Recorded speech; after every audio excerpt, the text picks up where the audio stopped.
agora as cores e o som do seu equipamento.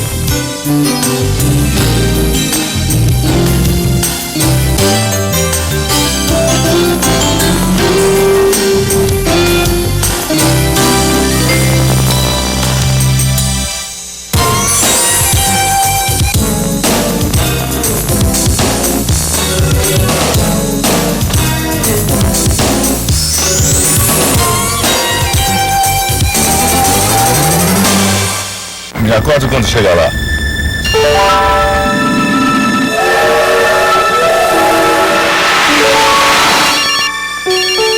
Oi, Pelé. Tudo bem? Tudo bem. Você vai ser homenageado em Paris. Vai receber um troféu também. A Nokia não sabe como será o futuro das pessoas. Alô? Oi, mãe, tudo bem? Tô em Bauru. Mas já sabe como elas vão se O comunicar. que eu tô fazendo? Tô indo pra Santos. Prepare-se para 12 viagens fascinantes e inesquecíveis. Entenda o seu mundo. Uma série de 12 fascículos de super interessante coleções. Cada um deles acompanhado de um vídeo de 50 minutos do Discovery Channel. Você vai conhecer os vírus, essa ameaça microscópica. O perigoso espetáculo dos vulcões. O sexo na natureza. O voo, quando o homem imita os pássaros. Os mistérios do tempo. A revolução dos computadores. Beleza, afinal, para que serve? Televisão, a tecnologia da imagem. Cidades, o desafio do século XXI. As maravilhas do universo. O planeta oceano. E o magnetismo, a força invisível. A cada 15 dias, um novo fascículo. Você vai se divertir e entender o seu mundo.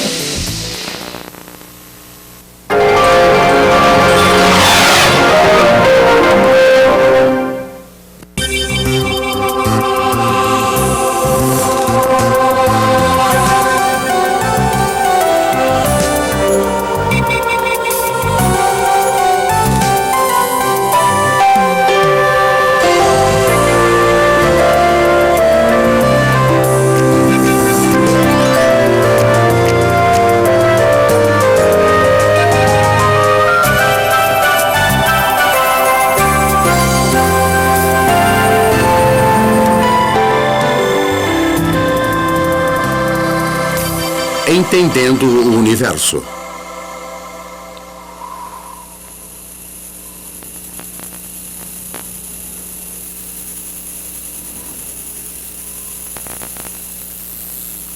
Olhando para o céu não dá para notar. Mas alguma coisa está muito errada com o universo.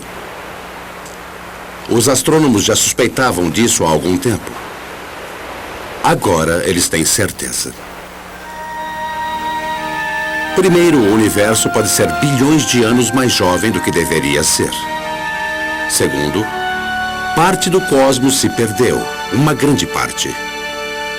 Várias descobertas recentes têm ameaçado derrubar nossa compreensão do universo feito um castelo de cartas. Scientists generally agree that the universe is very, very old. But now there's a theory that it may actually be younger than it looks, if you look closely enough. O que está acontecendo com o universo?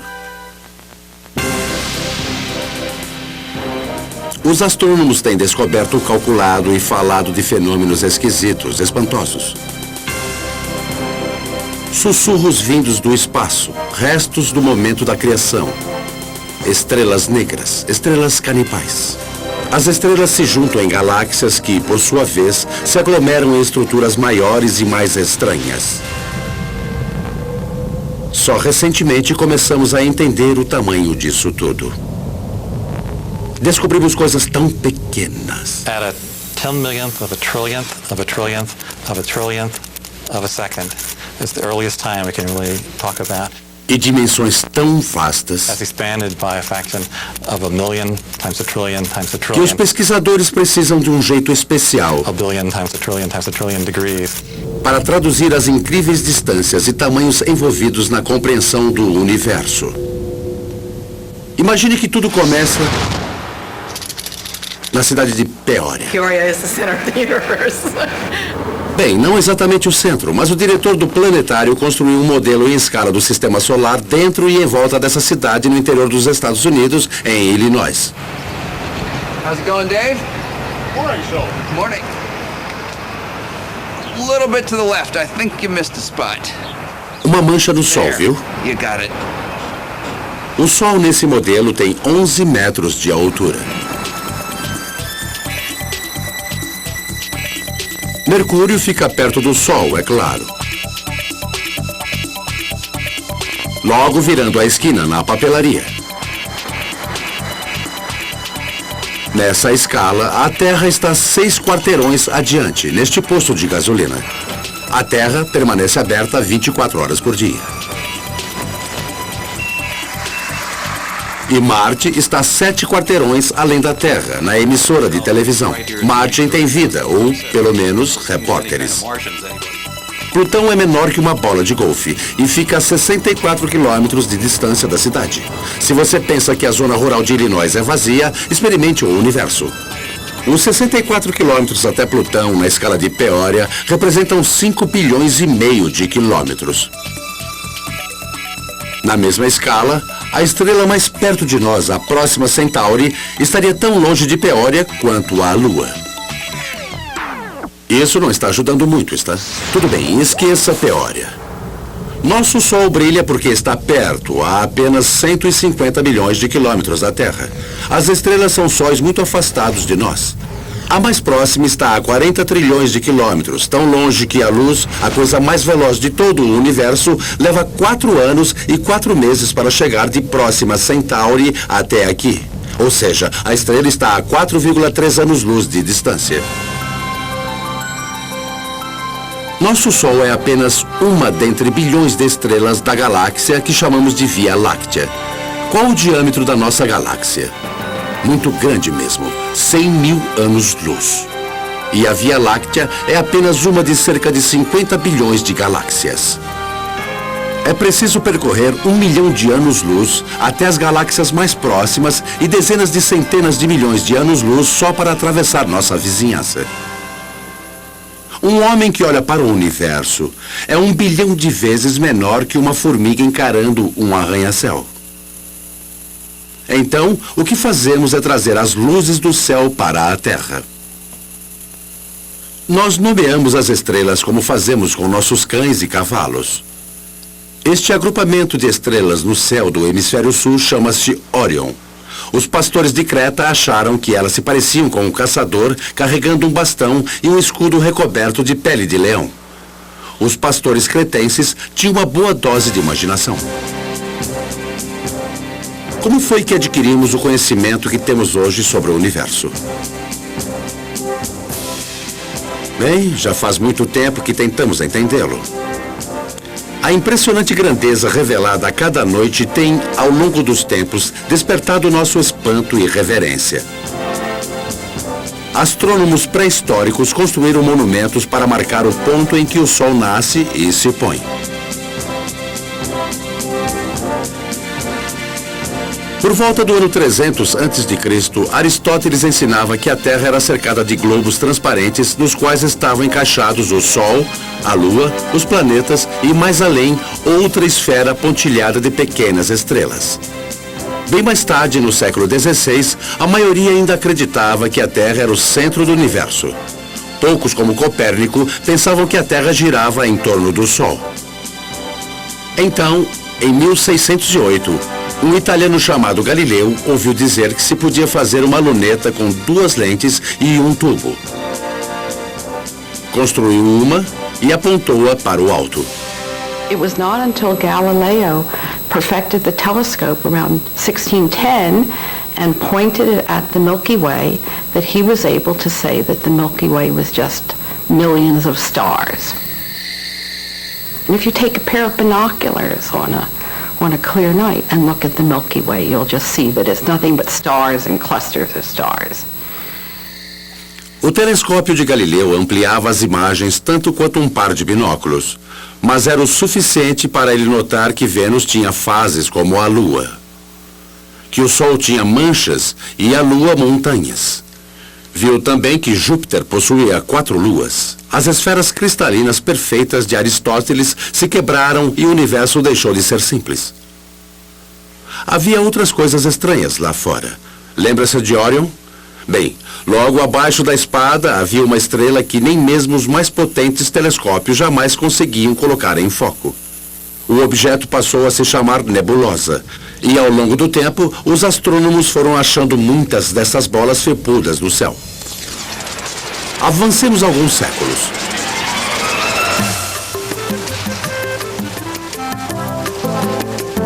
Em 1924, os grandes telescópios usavam espelhos e lentes para concentrar a luz. O telescópio de Monte Wilson, no sul da Califórnia, tinha um espelho coletor de 2,4 metros de diâmetro. As imagens eram capturadas em placas fotográficas em exposições longas e cuidadosas. Na penumbra fria do observatório, Edwin Hubble estudava um tipo diferente de estrela chamada variável cefeida. Os astrônomos usavam as cefeidas como marcadores de distância porque conhecem o brilho das cefeidas mais próximas. Sabem que quanto mais fraca é uma cefeida, mais distante ela está. Hubble procurava por cefeidas nas suas fotografias quando percebeu que o que estava vendo era uma galáxia separada da nossa, Andrômeda, a 2 milhões de anos-luz. Um monte daquelas nebulosas fora de foco revelaram ser galáxias como a nossa. E a luz dessas galáxias parecia mais avermelhada do que se podia esperar. It's just like the pitch of a car engine, you know, as a car goes zooming by, you hear the engine kind of go, With light, when something's coming toward you, the spectrum gets shifted toward the blue. When it's going away, it gets shifted toward the red. Foi Hubble quem reconheceu o significado do desvio da luz para o vermelho. Todas aquelas galáxias deviam estar se afastando umas das outras a uma velocidade alucinante. O universo inteiro estava crescendo. A ideia de um universo em expansão surpreendeu a todos e deixou muitos cientistas inquietos, até mesmo Einstein. Os pesquisadores queriam acreditar num universo que sempre foi e sempre será igual e eterno. Mas as galáxias voando para longe umas das outras indicavam que em algum momento, muito tempo atrás, elas estiveram aglomeradas, todas juntas. Isso significava que algo as colocara em movimento. O universo teve um começo. Hoje, isso é o que chamamos de Big Bang. Antes, o universo era um ponto brilhante quente, menor que um átomo. Com uma explosão primordial, ele começou a se expandir. Finalmente, o hidrogênio no espaço se resfriou e começou a formar estrelas e galáxias que surfam pelo espaço, que continua a se expandir.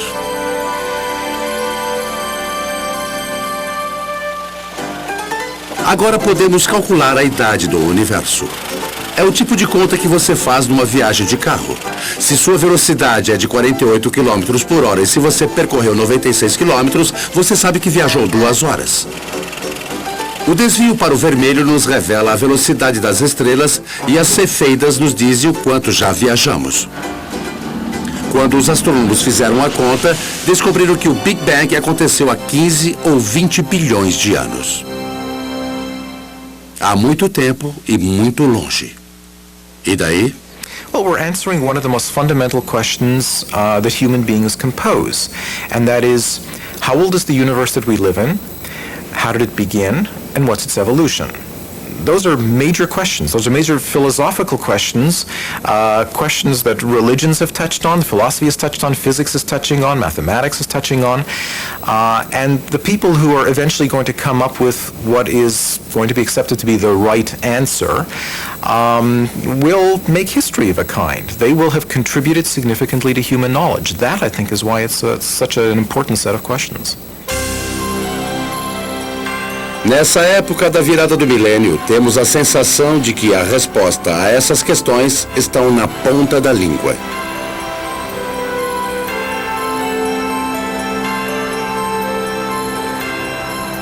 Mas ainda não chegamos lá.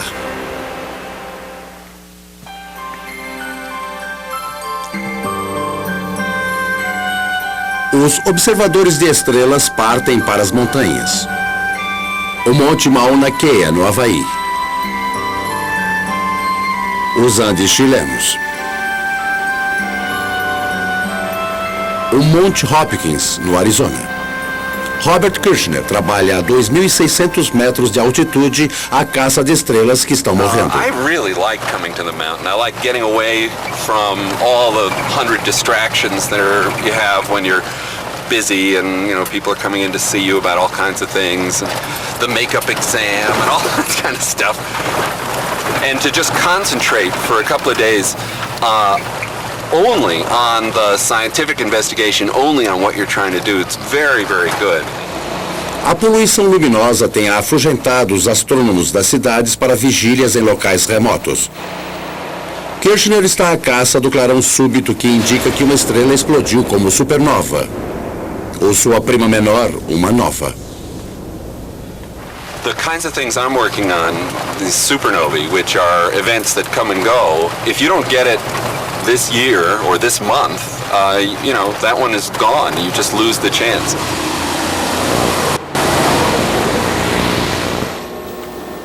Uma supernova brilha de repente por poucas semanas como uma galáxia inteira.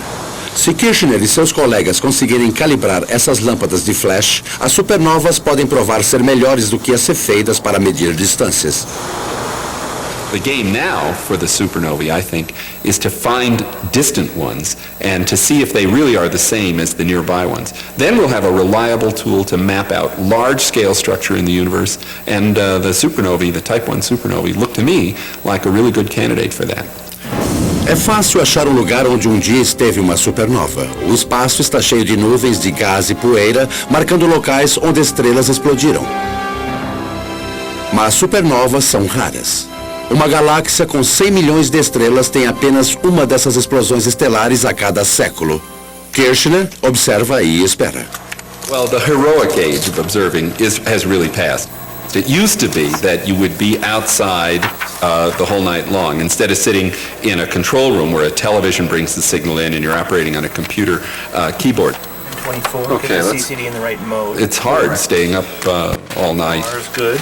But there's a kind of sense of adventure to it that is a little bit like being a kid and lying out in the snow and kind of figuring out the constellations. Some of that is good for you, too. Yeah, fine. Breaking in the cookies already. Oh, I can have a cookie if I want. You have 10 hours to go. Look at all those cookies. I have one every half hour. I'll need the whole... Nestes tempos de câmeras digitais e amplificadores de luz eletrônicos, o homem ainda observa os céus e os artesãos ainda dão polimento a espelhos de telescópios como este, de 6,4 metros em construção na Universidade do Arizona. Uma coisa não mudou muito em 4 séculos. Os astrônomos ainda enfrentam um antigo inimigo, o ar. A luz treme ao passar pela atmosfera. O pisca-pisca das estrelas pode ser inspirador para os poetas, mas os astrônomos querem se livrar disso. What we can do is shine a laser into the sky. We focus on some sodium atoms, which are about 100 kilometers above the surface of the Earth. We can make those glow with the laser and create an artificial star, which is sort of directly in line with the very faint object we want to look at. And then if we measure the blurring of the artificial star and correct that, then the faint object we really want to look at is corrected as well. And we have liftoff. Liftoff of the Space Shuttle Endeavour. Mas até que a técnica seja aperfeiçoada, os astrônomos encontraram outra maneira de eliminar o pisca-pisca das estrelas. Tudo o que eles tiveram de fazer foi colocar um telescópio acima da atmosfera em órbita da Terra. Em 1990, a NASA lançou um telescópio espacial e o batizou em homenagem a Edwin Hubble. Infelizmente, seu espelho tinha um defeito. As primeiras fotos saíram borradas. Os astronautas tiveram de subir até lá para consertá-lo. Let's go fix this thing. We copy. Move it out of the sun a little bit. We had a good aliveness test. Outstanding. He said Endeavour has a firm handshake with Mr. Hubble's telescope.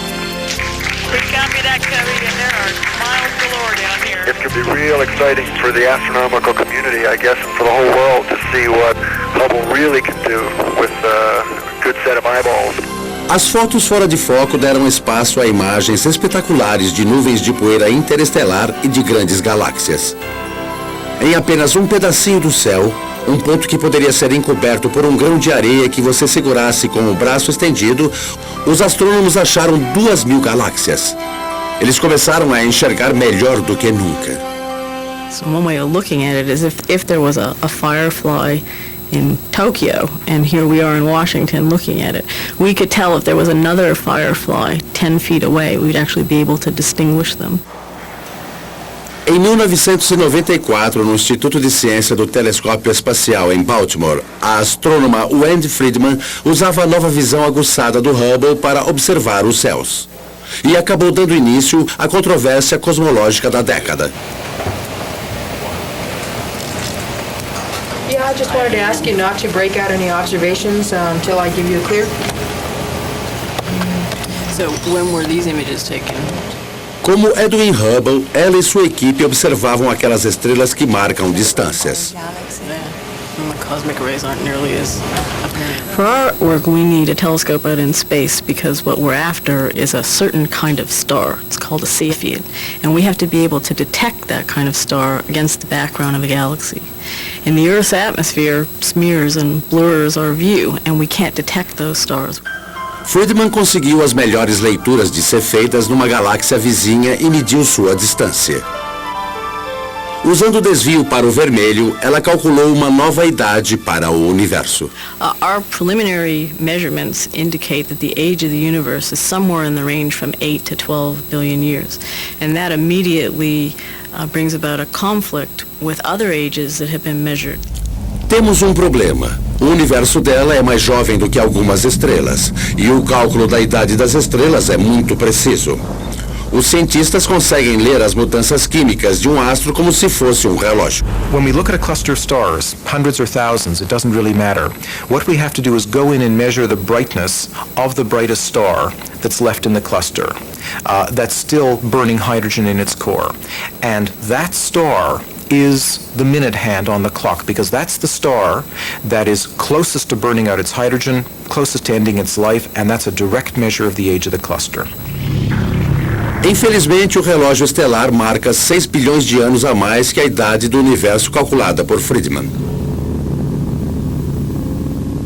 But we're looking at globular star clusters, 100,000 to 1 million stars, and they're being age-dated by several very reputable groups of physicists, astronomers, and they're all coming up with ages 17, 18, 19 billion years. That's a problem. We're very close to having a kind of contradiction between the ages of the stars and the age of the universe. This would be quite embarrassing because you really shouldn't be older than your mother. Clearly, if the universe is 10 or 12 billion years old, then there can't be stars in the universe that are 15 or 17 billion years old. That's not logical, at least if the entire Big Bang theory is right or even close to being right. Wendy Friedman tem consciência do dilema.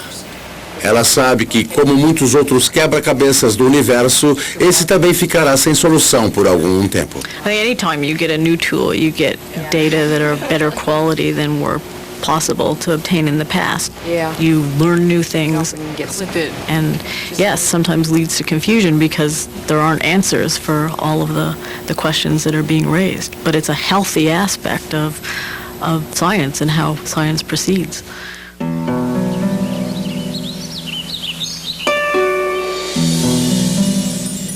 Há mais coisas no universo do que os olhos veem.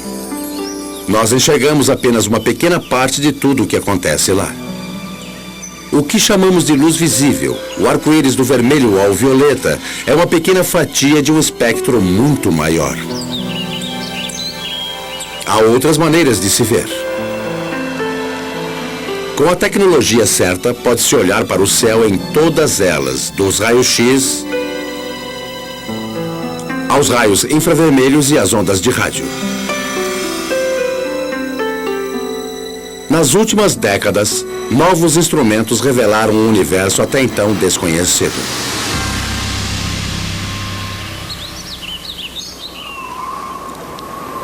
Veja o Sol. Ele simplesmente caminha pelo céu ao longo do dia, certo?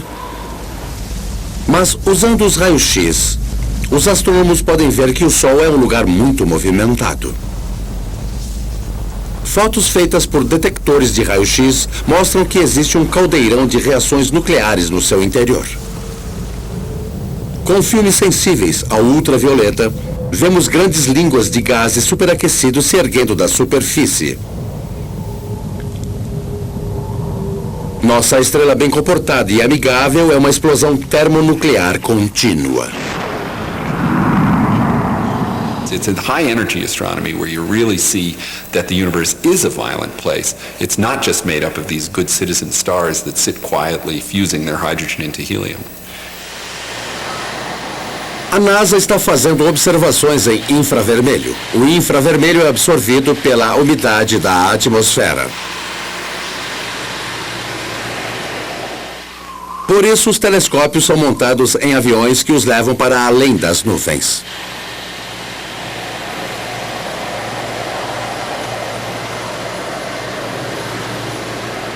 Just like fog lights on your car will enable you to see deeper, in the infrared you can see deeper into the universe.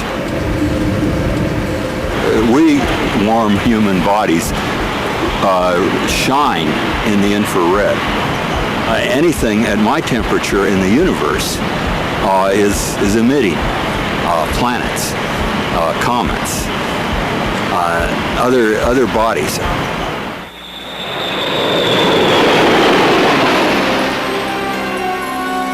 As regiões do universo com estrelas em formação estiveram sempre escondidas por trás de nuvens de poeira.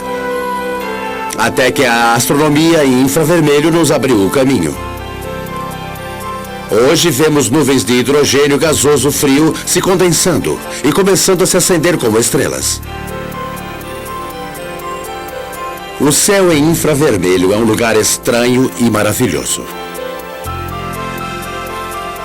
Uma vez que tenhamos aprendido onde olhar, podemos invadir esses berçários estelares e bater algumas fotos dos bebês. Esta é a visão que o Hubble tem da nebulosa da Águia. Os pontos brilhantes na beirada daqueles monstruosos pilares gasosos são sóis recém-nascidos.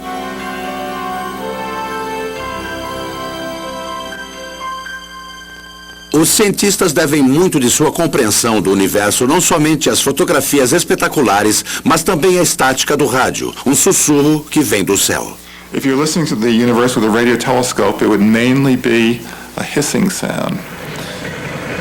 It sounds like steam escaping from radiators. Isso foi ouvido a primeira vez por acidente. Em 1965, pesquisadores dos laboratórios Bell, nos Estados Unidos, tinham construído uma estação de escuta para captar sinais dos primeiros satélites de comunicação.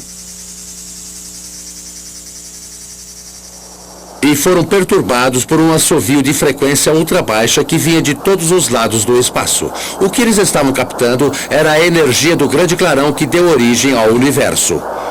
Um eco do Big Bang. Radio astronomy was the second big window we opened on the universe. The first big window was Galileo going and putting a telescope to his eyes and seeing if he could see with his own eyes, and then with film eventually. The next big step was radio astronomy. A great step forward in terms of discovering new things and understanding new things. A descoberta da radiação cósmica de fundo foi o suspiro final para os que queriam acreditar num universo eterno. Os defensores da ideia do Big Bang venceram. A radiação de fundo parecia ser constante e uniforme, vinda de todos os lados do espaço, exatamente o que seria de se esperar de um universo que tivesse começado de um único ponto.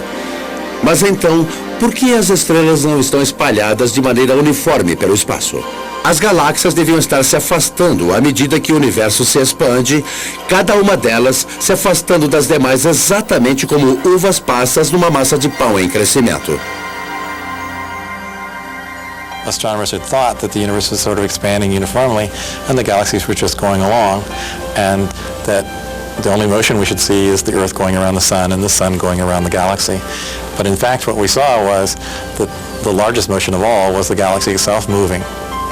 And that really surprised astronomers, and the only conclusion we could come to was that something was causing the galaxy to move away from just the simple expansion of the universe.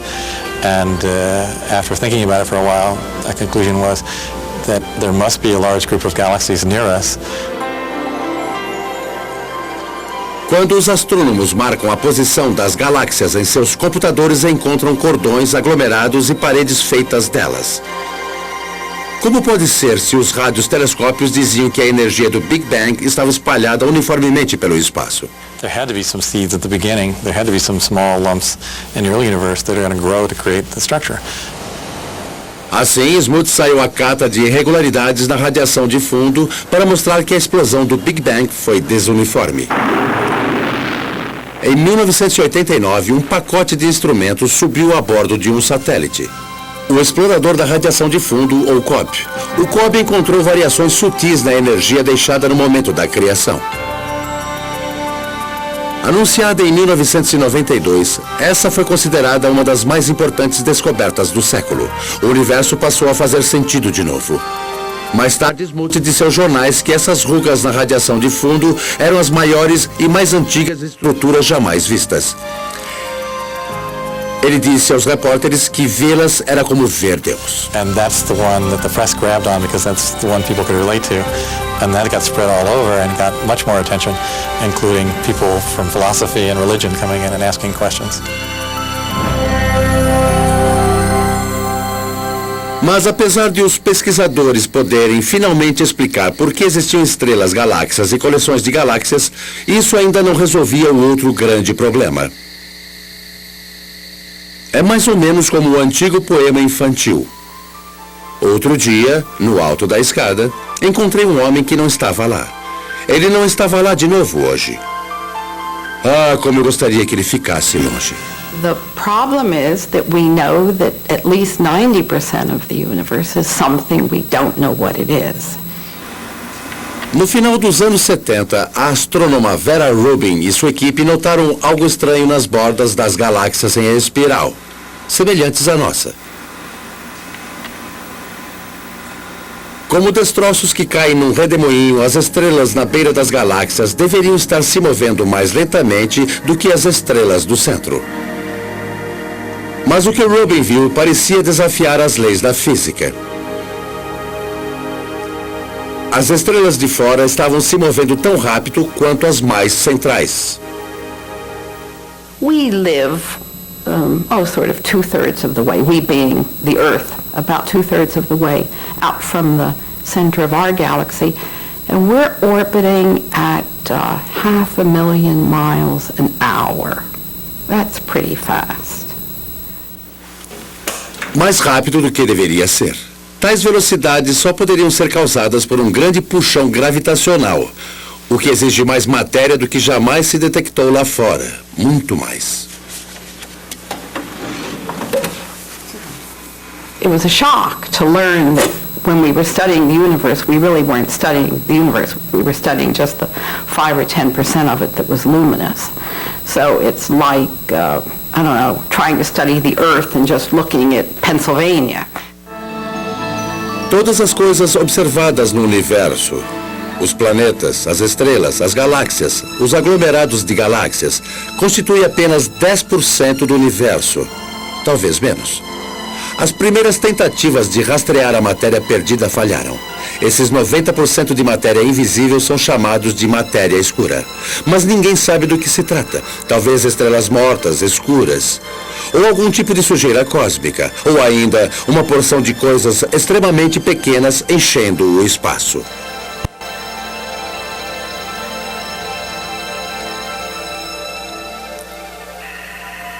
Partículas subatômicas chamadas neutrinos podem ser parte da massa perdida, mas elas não são suficientes. Os cientistas procuram outros candidatos.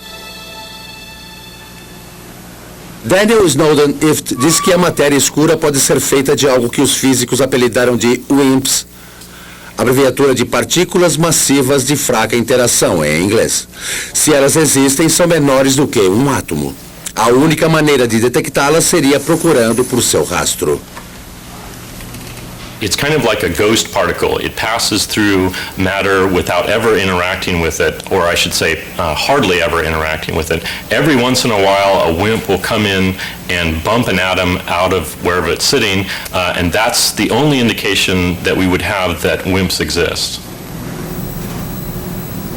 Ele está procurando por rastros impalpáveis que possam ter sido deixados em rochas de mica de 1 bilhão de anos. A mica tem uma das estruturas atômicas mais regulares de todas. Assim, se uma WIMP atravessou, deve ter tirado algum átomo de lugar.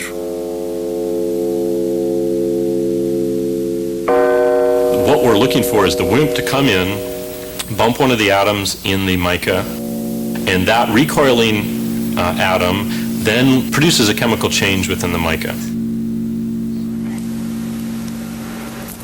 Em sua busca pelas WIMPs, ele lasca amostras sem fim de mica e as banha em ácido clorídrico.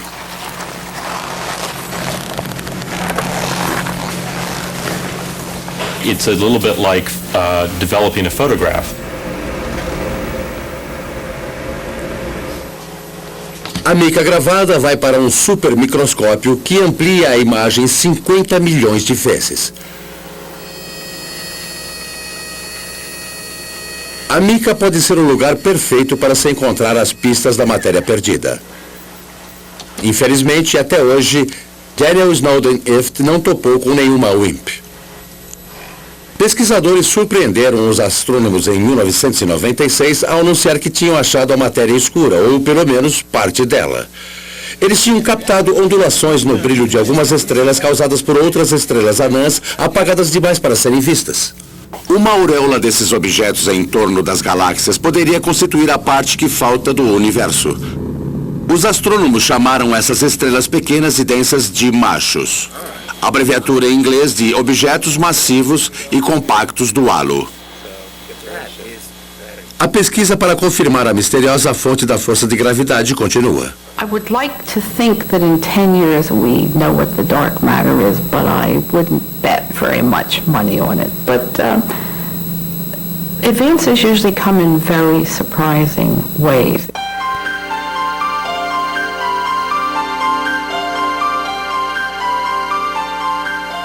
Mas afinal, por que nos importamos com uma coisa que não podemos ver e mal podemos medir?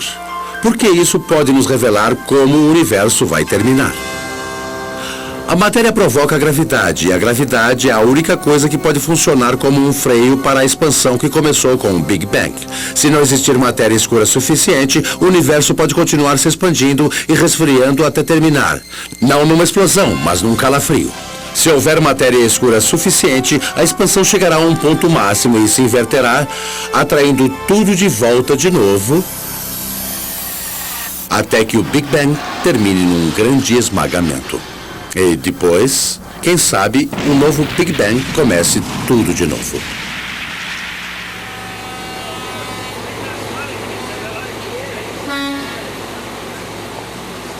Albert Einstein, entre outras coisas, revolucionou o modo como entendemos a boa e velha gravidade. Astronomers generally only talk about one force, and that's gravity. And the reason for it is almost everything that's important on the large scale, that is on the scale of planets and stars or the universe as a whole, is gravity. Desde Einstein, sabemos que a gravidade que derrubou a maçã de Newton da árvore não é um tipo de magnetismo. Ela é uma propriedade da matéria e do espaço. A matéria dobra o espaço. Quanto maior a massa, mais o espaço em torno dela é deformado. É por isso que a Lua gira em torno da Terra. Ela está presa numa depressão no espaço, um poço de gravidade criado pela massa da Terra. Quando bastante matéria se junta, a gravidade fica forte o suficiente para espremer átomos de hidrogênio e transformá-los em átomos de hélio. Esta fusão libera a energia que acende uma estrela. Mas a gravidade é também uma assassina de estrelas. Stars are born, age, evolve, and eventually die, just like people. They have a regular life cycle, During the entire life of any star, there is this delicate balancing act because gravity is always at work trying to crunch the star down into a small point, and the high internal pressures are trying to blow the star up and blow it apart. And for about 90% of the life of the star is in nearly perfect equilibrium. And it just sits there, burning away and producing radiation. Só que quando o combustível se acaba e o incêndio se acalma, a gravidade está livre para esmagar o astro. Uma estrela de tamanho médio como o nosso Sol queimará por 10 bilhões de anos. Aí então, num tipo de espasmo cósmico, ela se inchará e engolirá os planetas mais próximos, antes de desmoronar e se transformar numa anã branca. Uma estrela com 2 vezes a massa do Sol desmoronaria de um modo ainda mais violento. Terminaria como um corpo superdenso do tamanho da cidade de Nova York, uma estrela de nêutrons. Uma colher de chá da matéria de uma estrela de nêutrons pesaria 100 milhões de toneladas. Mas o que acontece com uma estrela maior quando seu fogo morre? Digamos, uma estrela 50 vezes maior que o Sol. Ela pode explodir como uma supernova, deixando uma estrela de nêutrons em seu lugar. Aí ela continuaria encolhendo até restar apenas um ponto infinitamente pequeno, com uma gravidade tão poderosa que nem mesmo a luz pode escapar. Um buraco negro. And the analogy that we have to space being stretched by the material is you have a rubber sheet and you put a ball on it and it causes a dent. Put a heavier ball, it'll cause a deeper dent. If you put a heavy enough ball, it'll just tear through the rubber sheet altogether. If you force too much matter into a limited amount of space, it'll just tear space like tearing the rubber sheet. Tudo bem se você está pensando que os buracos negros são algum truque excêntrico da ciência. Uma estrela infinitamente pequena e invisível desafia o senso comum. É o que acontece quando você olha para o universo através de cálculos matemáticos. Mas lá fora, no deserto do Novo México, os astrônomos descobriram que os buracos negros existem além das equações. 27 gigantescas antenas de rádio, cada uma com 24 metros de diâmetro, estão instaladas ao longo de 21 quilômetros para formar um único e imenso radiotelescópio. Eles chamam este enorme conjunto de antenas de VLA, sigla para Conjunto Muito Grande de Antenas, em inglês. James Moran é um dos primeiros radioastrônomos do mundo. The VLA has had a tremendous impact over the last 15 years. It's very important because it has tremendous versatility. This technique of radio interferometers was developed after World War II, but this is the first really big array. There's 4 here. Dust obscures light rays, but this instrument can penetrate that dust because radio waves go right through the dust, and we can see down to the core of things that can't be seen in optical astronomy, for example. Acontece que um buraco negro pode criar sinais de rádio enquanto suga a matéria. Os sinais aparecem como feixes de micro-ondas, um laser de micro-ondas ou maser. Why you would find a maser in a black hole is a complete mystery. I don't think anybody would ever have predicted this. What we have found is that there's actually a very light molecular cloud in a disc shape. My friends refer to it as the maser frisbee. We didn't go looking there hoping to find something coming out of a very compact region around the black hole. It just plopped onto our computer printouts. Um buraco negro pode atrair poeira e gás da sua vizinhança para um disco rodopiante de moléculas. Essas moléculas liberam grandes rajadas de energia em rádio à medida que são sugadas. Parece haver buracos negros que não são feitos de uma estrela só, mas de aglomerados estelares inteiros, com massa 100 milhões de vezes maior que a do Sol. Esses monstros, ainda que infinitamente pequenos, são capazes de engolir outras estrelas. Mas para onde vai toda a matéria que cai num buraco negro? Escapa do universo? Possivelmente. Ou pode ser que ela brote em algum outro lugar do espaço. Com perdão pela metáfora indelicada, podem existir buracos brancos regurgitando matéria que foi engolida por buracos negros em outra parte do universo. Buracos de minhoca no tecido do espaço-tempo que levariam você de um ponto a outro sem cruzar o espaço entre eles. Ou ela pode ir para outro universo inteiramente diferente. O gênio da astronomia teórica Stephen Hawking propôs que os buracos negros de nosso universo podem muito bem dar origem a outros universos. De fato, pode haver uma grande quantidade de universos como bolhas em um banho. Nós não sabemos e provavelmente jamais saberemos. Se você caísse num buraco negro, seria esticado até ficar mais fino que um espaguete, o que não seria problema nenhum, já que o tempo teria parado. As regras do universo como nós as conhecemos parecem não valer nos buracos negros. E isso é o que acontece quando você começa a lidar com infinitos. Ficamos com um universo cheio de buracos. Um universo com espaço enorme para a imaginação.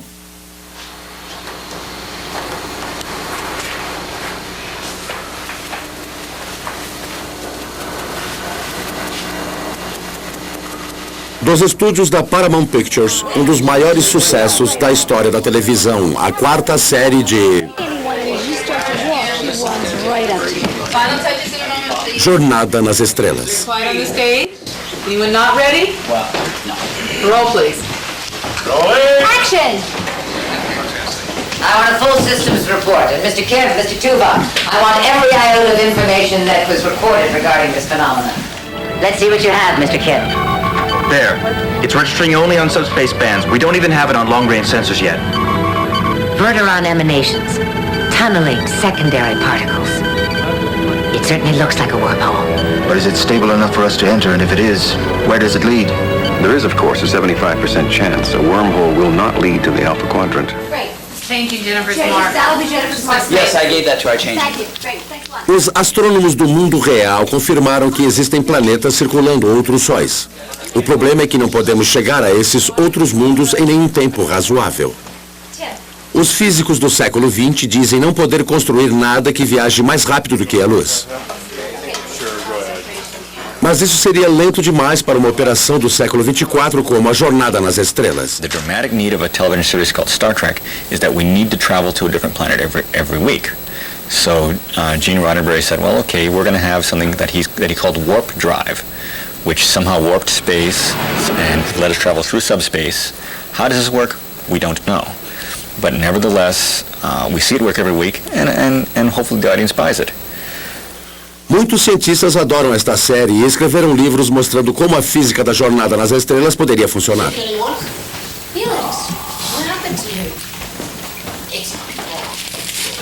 Afinal, não seria ficção científica se não tivesse ciência. O consultor científico de Jornada nas Estrelas, Michael Okuda. Our core fan audience is tremendously scientifically knowledgeable, and when we violate the laws of physics or the laws of physics according to Star Trek, they let us know, so they keep us honest. In the third season of the show, once we had a phaser come out of a photon torpedo port, something that I, to this day, don't know the difference between, and we got over 100 letters the next day. Any analysis yet, Ensign? Too far away. We'd have to be within 1,000 kilometers to get a detailed analysis. That would mean a significant course change. Well, Mr. Kim, if there's even the possibility of finding a wormhole, I think we can afford a detour. Os cientistas levam os buracos de minhoca tão a sério que eles viraram exercício na aula de física de George Smoot. Dado um buraco de minhoca com alguns quilômetros de diâmetro, os estudantes devem calcular o que conseguiria atravessá-lo sem ser destruído pelas marés gravitacionais. The smallest piece of electronic that wouldn't be torn apart in terms of going through this. And the answer was, it's something that's smaller than a chip, but it's roughly the size of a chip. And so, you know, in science fiction shows, they just show small wormholes that you go into, but in reality, the wormhole would have to be quite huge. Teoricamente, você poderia ir para qualquer lugar no espaço ou no tempo. Até onde a física sabe, um buraco de minhoca faz um looping nas leis do universo.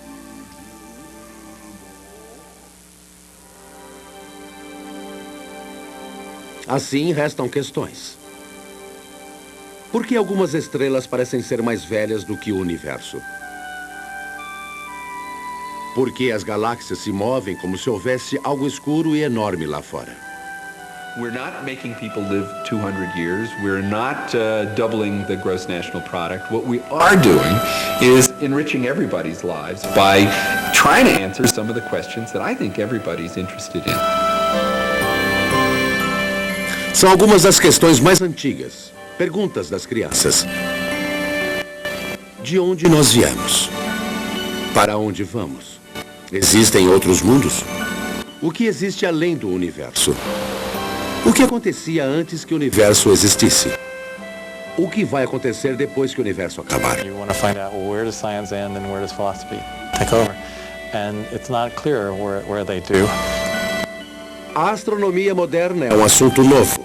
A cada vez que temos um novo instrumento melhor para vasculhar o vazio, descobrimos surpresas. Dados e mais dados que não se encaixam perfeitamente. I think it's portrayed as if the field is in total confusion and chaos, and I think very often it appears that way at the forefront when things are not understood and there are unsolved problems. But progress is being made. The fact that we're able to take these subtle clues, that things you can barely measure with the biggest, most sophisticated instruments, and figure out that they are telling you about what the universe was like 15 billion years ago, I think that's a terrific thing. Why does the universe exist? Given the fact that it does exist, the fact that it is as exquisitely beautiful, as exquisitely tuned as it is, that it works as astonishingly well as it does, and that we, very tiny creatures on a rather remote planet, not in any special place in the universe, have been able to evolve in this universe and sense the universe, the entire universe around us, that we can sense that there are things out to 15 billion light years away from us. That to me is just a mind-boggling concept. We are the only star in the universe that we know about that has life, so perhaps that makes one feel a little more unique and life a little more precious thing, knowing that it doesn't seem to be that common. Somos parte do universo. A matéria que conhecemos, aquela de que somos feitos, começou a existir como átomos produzidos por estrelas em explosão. I like very much the fact that every atom in our bodies has come from some star. If there were no stars, the universe would be all hydrogen and none of what we know would exist. And that's why it's not an exaggeration to say that human beings are stardust, because the iron in our blood and our hemoglobin and the calcium in our bones and all the other heavy elements in our body were created in supernova explosions. Em nossa busca por entender o universo, acabamos nos voltando para nós mesmos. Se somos feitos dos elementos das estrelas, não somos então de alguma maneira o universo tentando entender a si mesmo? Não era disso exatamente que os povos antigos falavam? Mas talvez nós estejamos sim no centro do universo.